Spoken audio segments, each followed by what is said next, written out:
Yes, we are now aboard the Hogwarts Express. There was a knock on the door of the compartment where Harry and Ron were sitting. The round-faced boy Harry had passed when he boarded the train came in. He seemed upset, about to cry. "Sorry," he said, "but have you seen a toad at all?" Harry and Ron shook their heads. "I've lost him again. He keeps getting away. I just keep losing him." "You'll find him," said Harry. "Maybe," said the boy sadly. "Well, if you happen to... Oh, never mind." And he left. "Can't see why he's so put out," said Ron. "Now, me, if I was stuck with a toad, I'd get rid of it double quick. Now, on the other hand, I'm stuck with Scabbers, so look who's talking, eh?" The rat stayed motionless as Ron put him on the seat. "This thing could be dead and nobody know the difference," said Ron with a derisive snort. "You know, I tried to turn his fur a different colour the other day. Thought he'd look a little more interesting. Didn't work then, but let me give it another go." He opened his bags and moved a few things around, then pulled out a scuffed and tired-looking wand. It was chipped, a little bent, and something white was sticking out of the tip. "That's just a unicorn hair. It's starting to come loose. Anyway, here goes." Just as he held up his wand, the compartment door was opened a second time. The toadless boy was back, but there was also a girl wearing brand-new Hogwarts robes standing next to him. "We're looking for Neville's toad. I need to know if you've seen it," she said. There was something sort of bossy about her. She had a lot of bushy brown hair and, let's just say, prominent front teeth. "Well, he's already been here, and we still haven't seen it." The girl paid no attention to what he was saying. She had spotted the wand he was holding. "Oh, I see you're about to do some magic. Well, get on with it." She plunked herself down. Ron looked shaken up. Okay." He held up his wand and chanted in a spooky tone, "Sunshine, daisies, buttered mellow, turn this stupid fat rat yellow."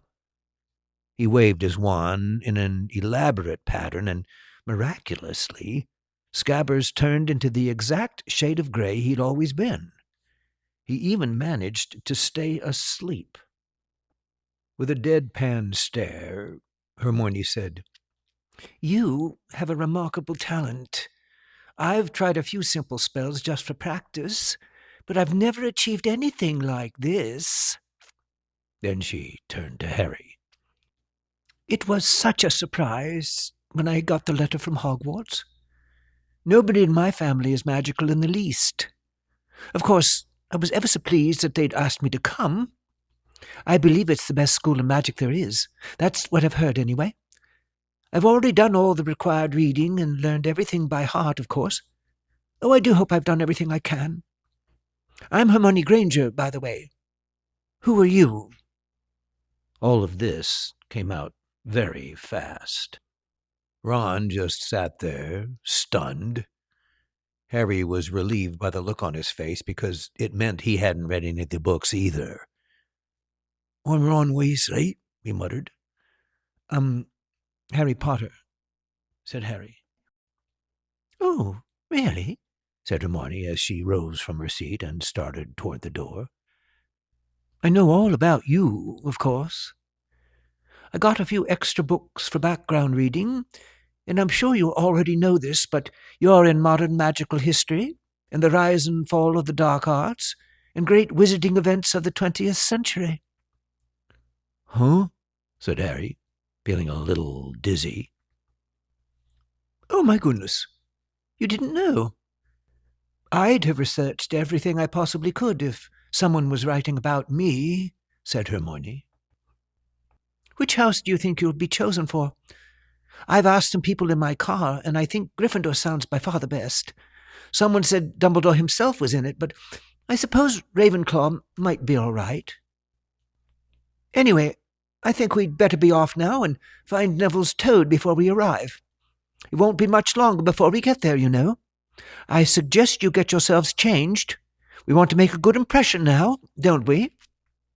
And with that, she spun away with the toadless boy in her wake. Ron opened his trunk and started fishing out his robes. "I don't know about you, but whatever house I'm in, I hope it's not hers." As he threw his wand in with the rest of the gear, he said, "Stupid spell. Gotta find a way to get even with George. He said it couldn't miss."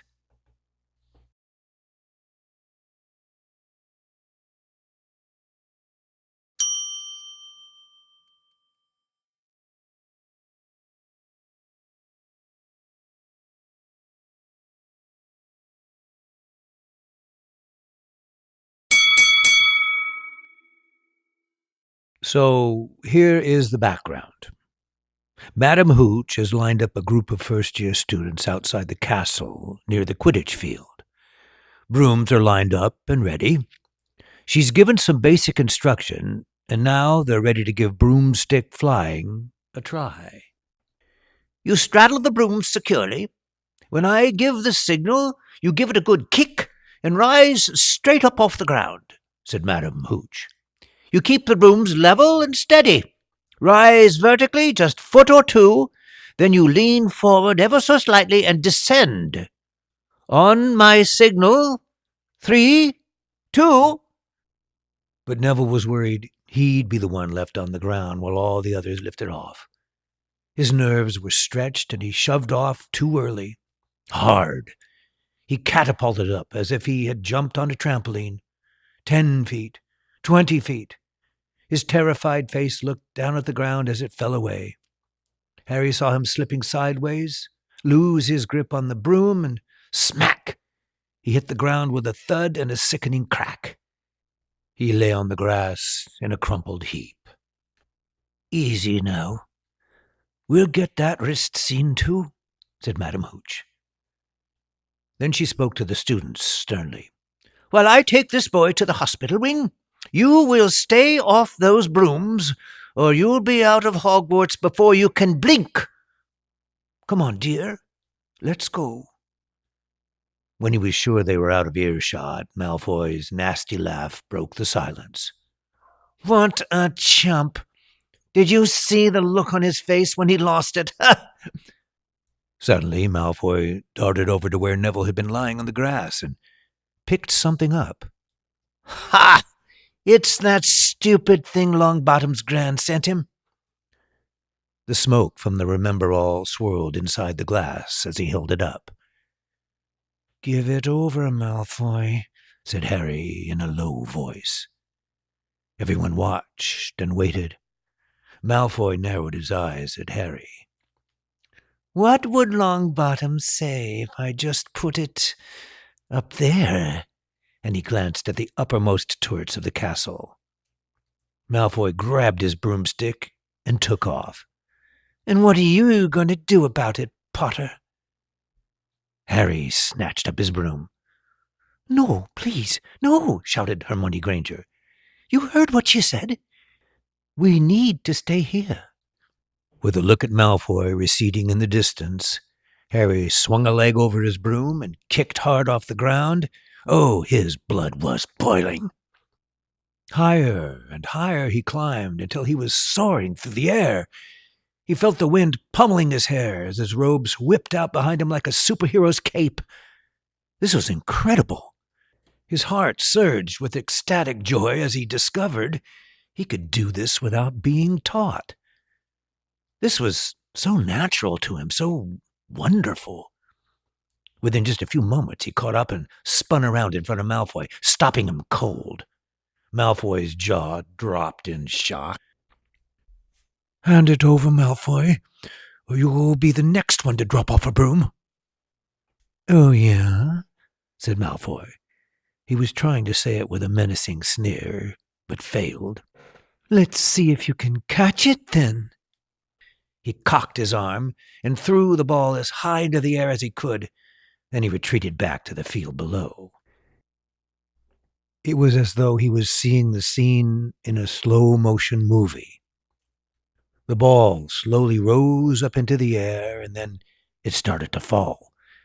Harry leaned into his broom, and the handle went down. He went into a deep dive, gathering speed, streaking toward the ball. The people below started screaming. Wind roared in his ears. He strained forward, stretching out his fingers. Barely a foot from the ground, he caught it. He pulled up level with the grass and then gently rolled over onto his back. Suddenly, the clear sky above him was obstructed by a figure looming over him. Harry Potter! Professor McGonagall was standing directly over him, her eyes boring down on him through her glasses. He looked up at her, trembling. Never in all my days. She was almost speechless with fury. You could have been killed. Oh, Potter, come with me. And she spun around and strode purposefully toward the castle. As he trudged behind her in disgrace, he caught a glimpse of Malfoy's triumphant smirk. This was it.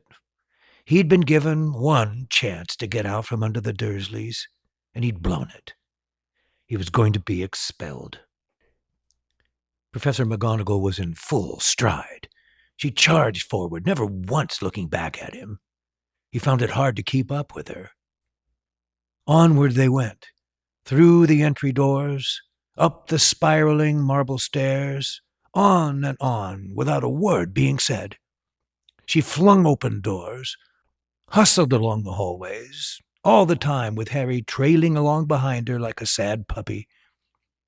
Professor McGonagall abruptly halted outside one of the classroom doors. She opened it quietly and looked inside. Excuse me, Professor Flitwick. May I just borrow wood for a moment? Wood, thought Harry, as he tried to peer into the classroom. Was wood some kind of a stick she was going to whack him with? But Wood happened to be a sturdily built fifth-year boy.